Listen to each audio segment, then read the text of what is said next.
It's the Daily Dog.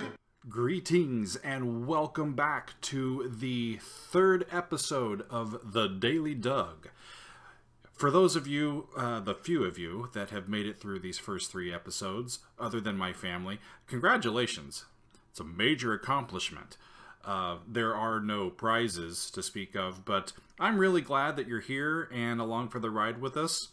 Today, we are going to be talking about my newest original composition. It is called Love Is Not All. And this is a piece for soprano solo with piano. And I didn't realize this, but it's been a very long time since I wrote a piece for soprano solo. And it was a lot of fun to put together, challenging to put together.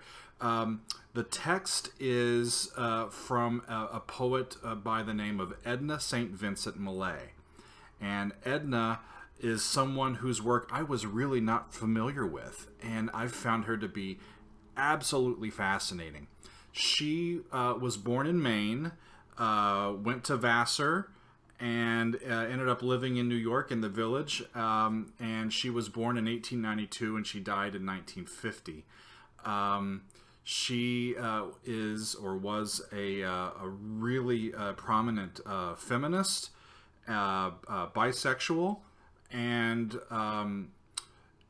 her work is just astounding. All of it that I've read up on so far. This particular poem, entitled "Love Is Not All," it's numbered sonnet number 30, was originally published in her collected poems in 1931.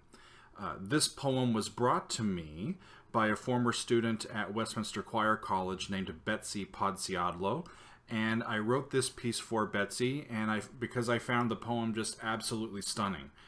And Edna's poetry is deep and nuanced and unbelievably well crafted. She won a Pulitzer Prize for poetry. She won the Robert Frost Medal. And I'm really kind of ashamed that I didn't know more about her before this, but this is what we do in the arts. We keep discovering new voices and new ideas and new ways to think and navigate through this crazy life that we have. I want to read to you this poem, so I'm going to go get into my poetry reading voice. Love is not all. It is not meat, nor drink, nor slumber, nor a roof against the rain, nor yet a floating spar to men that sink and rise and sink and rise and sink again. Love cannot fill the thickened lung with breath, nor clean the blood, nor set the fractured bone. Yet many a man is making friends with death, even as I speak, for lack of love alone. It well may be that in a difficult hour, pinned down by pain and moaning for release, or nagged by want past resolution's power, I might be driven to sell your love for peace, or trade the memory of this night for food. It well may be. I do not think I would. It's a really beautiful poem, isn't it? It's just so nuanced and deep and special.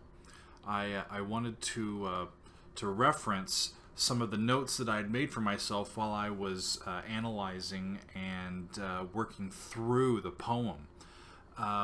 In the first stanza, I note this: this is the realization that love by itself cannot sustain our physical selves. It cannot nourish our bodies. It's not sleep. It's not shelter. It's not a boat to keep us from drowning. It's even not a metaphorical boat that can buoy us amid life's ups and downs.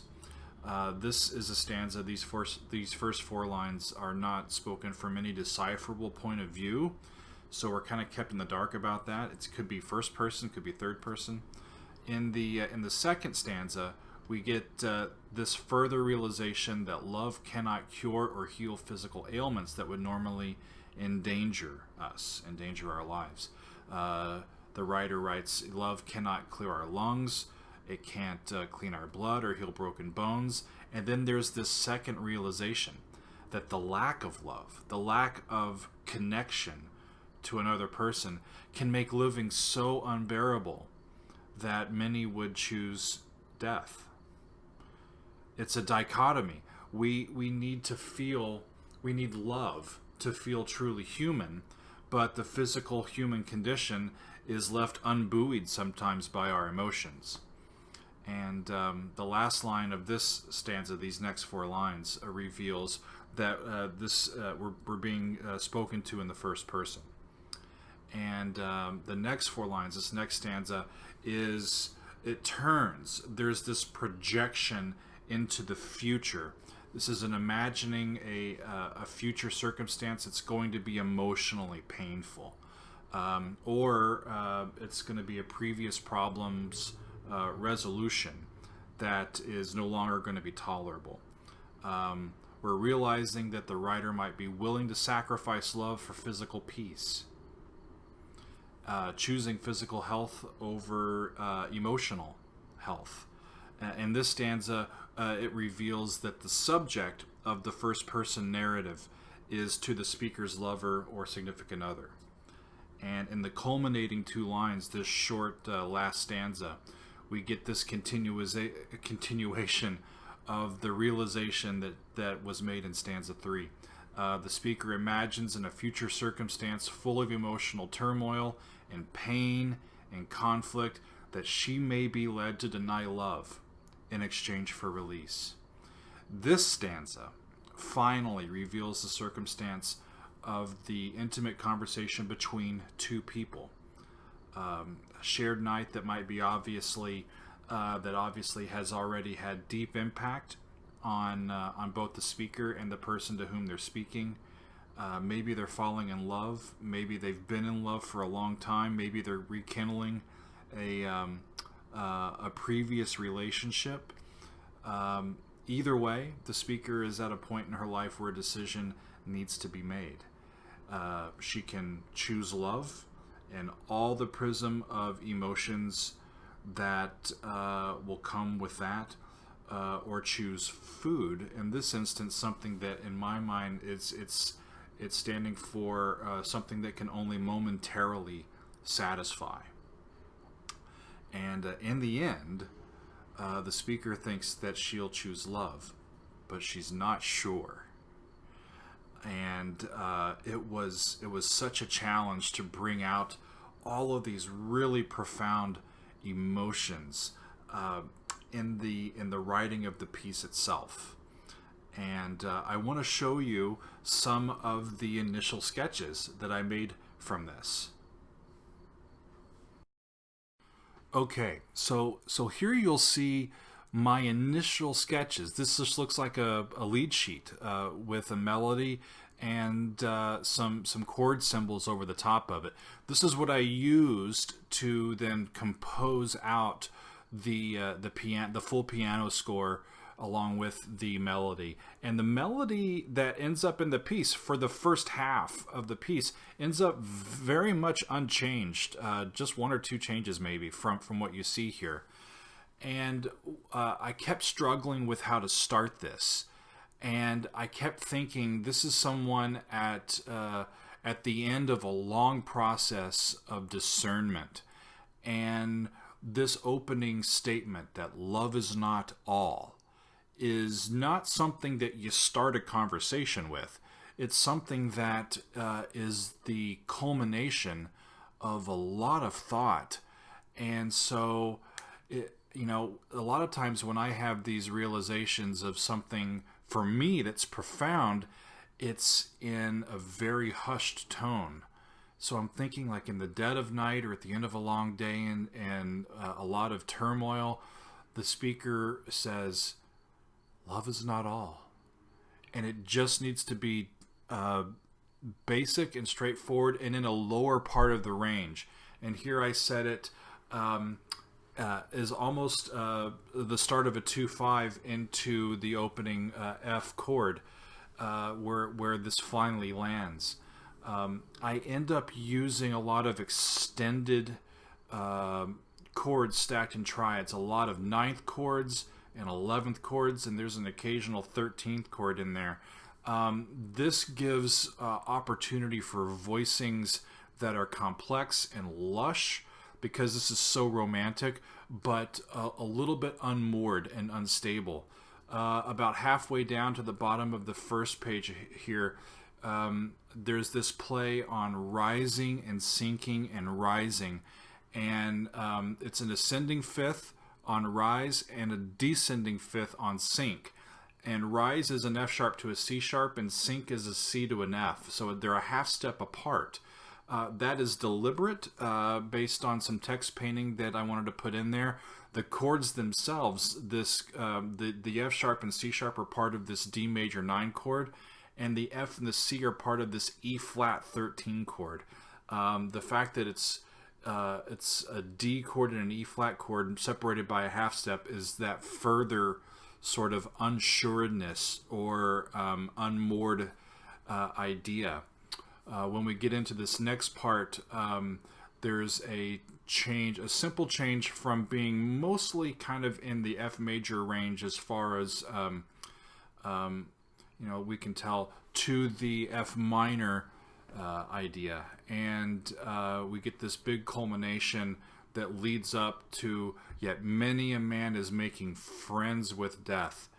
And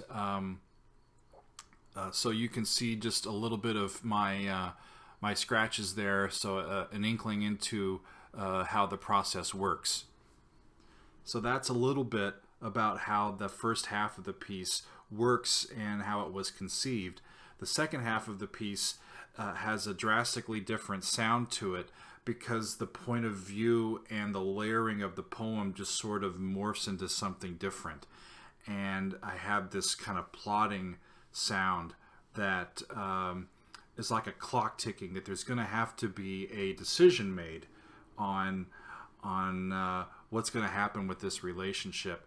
There's a spot where it says, it well may be that in a difficult hour, difficult I end up setting as an augmented triad, an F augmented triad over a D minor 7th chord. So there's two different types of C's in that chord. There's a C natural and there's a C sharp. And there's just some pulling internal struggle with all of that. And in the end, there's this, I might be driven to sell your love for peace. And then when we get to peace, it's this moment of stasis. But again, it's the 9th. Peace is the 9th of this chord, so it's still not quite resolved, but it's more peaceful than everything else has been throughout this section. I really enjoyed setting this. It was such a lovely poem to dig into and try to work out. I have created a computer-generated demo for this piece. You can link to it up here, I think it will be. This is also available on my YouTube channel. This piece is available for purchase on my website, www.rdouglashelvering.com. Just go to the Chamberworks section. It costs $10, and you can perform it with yourself, or buy it for a friend, and I hope that you will enjoy it. Please do give it a look and listen to the demo. It's got the embedded score along with it, and I really am pleased with the work, and I'm always happy to talk about some of the music that I create and the process behind it. This is Love Is Not All. It's newly written here in the summer of 2020, and the poetry by Edna St. Vincent Millay is just wonderful. So thank you for listening and for watching, and this has been episode 3 of The Daily Doug.